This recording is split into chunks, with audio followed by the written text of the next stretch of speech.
မလာခြင်းနဲ့ညချင်းတွေပလဲတွေမြို့မှာကွဲအယောင်ထောင်နေလေတဘာဝလာပါရီလေတကယ်ကျင်းနေမင်းတို့ရွယ်ငယ်ငယ်လေးတော့မှမွေးရင်တော့မှပျော်တင်းနေ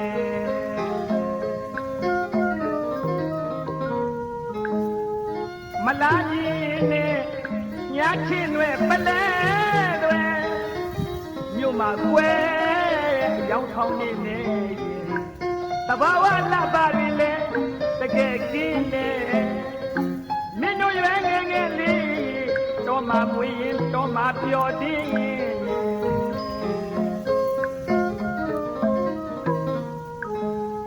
တော်လာတော့ပဲခူလာရဲ့တော့တဘာဝမှလေ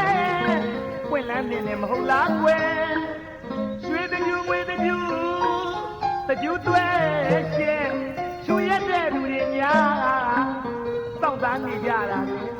အမတတ်နဲ့တော့ကွယ်